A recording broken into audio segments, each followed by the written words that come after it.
বুলটি এখনই এই ডিম আর সুজির অমলেট করছিল। আসলে উপরে ছেলে মেয়েদের পড়াচ্ছে, আবার চলে গেল। আমি বানাই। সকাল থেকে বায়না করেছে রাহি যে এইটা খাবে, এই জন্য করছিল আর কি। তো আমিও বেরিয়েছি, পড়াতে যাব, আর এইটা খেয়ে আর চলে যাবো আর কি। রাহি ওদিকে খাচ্ছে।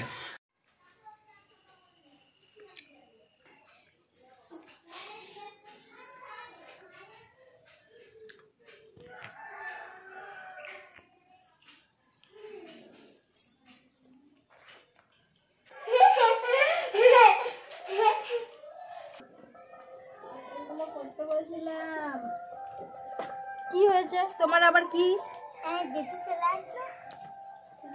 তোমার আবার কি আদর?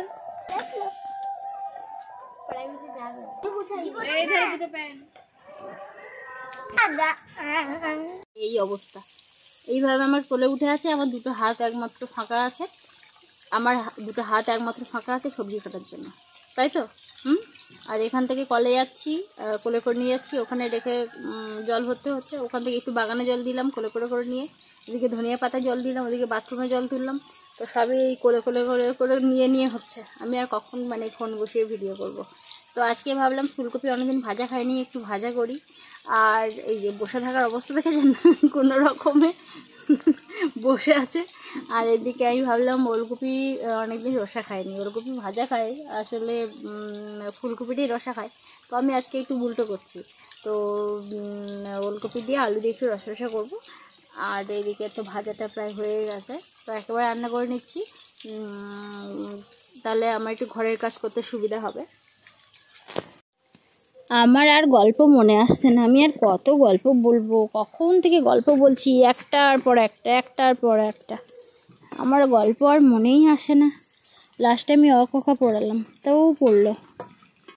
আজকে রাহি ভীষণ ভেজাল করেছে, যার জন্য আমি ভিডিও যেমন করতে পারিনি, তেমনি হচ্ছে আমার কাজ বাজ সমস্ত কিছুতে ভীষণ লেট হয়েছে। এবং আমি নিজেও যেন ধৈর্যহারা হয়ে পড়ছিলাম। মানে ও ভীষণ বিরক্তি করছে, কোলে উঠতে চাইছে। ওর এটা হওয়া খুব স্বাভাবিক। মাঝে সাঝে বাচ্চাদের শরীর খারাপের পর না কিছুই ভালো লাগে না, দেখা যায় একটু ভালো খেলতে চায়, ঘুরতে চায়, বা ওদের সঙ্গে একটু বেশি সময় দেবে বড়রা, এটাই চায় আর কি। যেটা মানে আমি যেহেতু ওর সঙ্গে একাই থাকি, তো ওই জন্য আমি ওর ঠিকঠাক এগুলো পূরণ করতে পারছি না, হয়তো আমার কাজ বাজ বা এদিকে রান্নাবান্না রেডি করার জন্য। তো ওই জন্যে ও আরও ভীষণ বিরক্তি হয়ে উঠছে। ওকে নিয়ে যে ঘুম পাড়াবো সেইটুকু টাইমও আমি আর পাচ্ছি না। তো যাই হোক, এই কাজকর্মগুলো না করলেও নয়। কোনো কোনো বন্ধু বলেন যে যেগুলো না করলে নয় সেগুলোই করবে, বাকি ছেড়ে দাও। কিন্তু আমি চেষ্টা করি যে কিছু কাজ মানে থাকুক, রাহি বড় হলে সবই হবে, কিন্তু মানে যেগুলো না করলে নয় সেগুলো তো করতেই হবে আর কি। তার মধ্যে ড্রামে তো আজকে তেমন জল তুলতেই পারিনি, অল্প কিছু আর কি জল তোলা হলো। অবশেষে আজকে আমাদের ঘেরতে দেওয়া হচ্ছে মেশিন, ওই যে সেট করছে ওনারই মেশিন আর কি। তো ভাড়ায় নেওয়া হয়েছে, 1 বিঘাতে বোধহয় 500 টাকা বা এরকম কোনো কিছু নেবে আর কি। পাশের এক কাকুর বাড়ি থেকে কারেন্ট নেওয়া হচ্ছে, তো দেখা যাক এখন বিঘাপতি কারেন্টের মানে কত কি বলে, তো সেইভাবেই দিতে হবে। আর রাহির পাপা এখন কিন্তু এখানে ওই কিছু খোপ ফুটো ছিল, সেগুলো সব বন্ধ করে দিচ্ছে যাতে জলটা না ঢুকতে পারে। এমনিতেই আগে কিছু মানে জল বের করে দিয়েছে, খুব যে বেশি জল আছে তা নয় আর কি। এবছর আমাদের সারা বছরই তেমন কোনো মাছ বিক্রি হয়নি। এই ছেঁচার পর দেখা যাক এখন কতটা কি মাছ হয়, আমরা সেই আশায় আছি। কেননা আটল কেনা, পাটা কেনা থেকে শুরু করে আর ওদিকে নেট কেনা, আর এদিকে হচ্ছে ধাপে ধাপে বেশ কয়েকবার মাছ ছাড়া হয়েছিল, অনেক রকমের মাছ। তো প্রায় 14,000 বা তার একটু বেশি খরচ হয়েছিল। তো সারা বছর তো মাছ খাওয়া হয়েছিল, বাকি মানে ওটাই আর কি লাভ এসেছে খাবার মাছটা। তো দেখা যাক এখন ছেঁচার পরে কত কি মাছ হয়।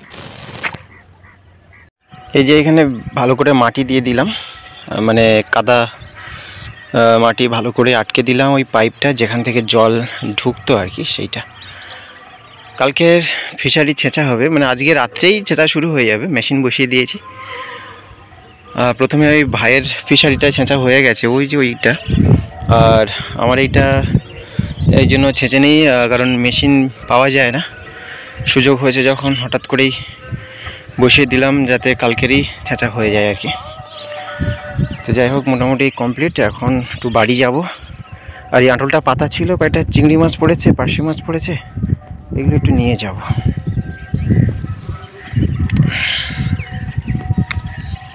এই মাছগুলোকে নিয়ে যেতে হবে।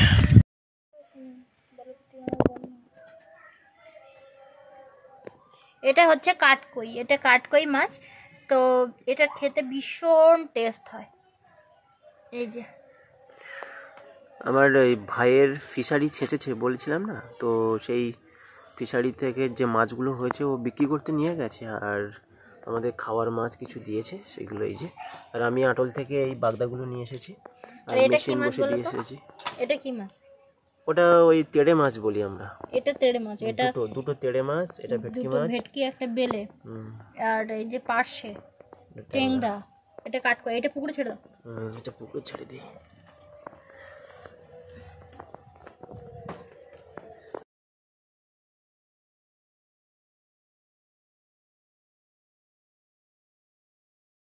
ছোট দেওয়ারের ঘেরি চেঁচা হয়েছিল, তার জন্য আমাদের এই খাওয়ার মাছগুলো দিয়েছে। আর চিংড়ি মাছ আর এই ছোটো ছোটো মাছগুলো কিন্তু আমাদের ঘেরিতে আটলেই পড়েছিল আর কি। এখন কেটে কুটে পরিষ্কার করে নিই, আর চট করে একটু রান্নাও করতে হবে। রাহির বাবা বলছে 4টে থেকে আবার টিউশন, তো ওই জন্য ভাবলাম তার আগে রান্না করে দিলে মানে খেয়ে নিতে পারবে আর কি। তো এখন কাটি। আপনাদের সঙ্গে দেখা হচ্ছে পরে ভিডিওতে। আজকে ভিডিওটা খুবই ছোট হয়েছে। এতক্ষণ ভিডিওটা দেখার জন্য অনেক অনেক ধন্যবাদ সবাইকে। আর ভীষণ হাসি খুশি থাকুন আর ভীষণ ভালো থাকুন সবাই।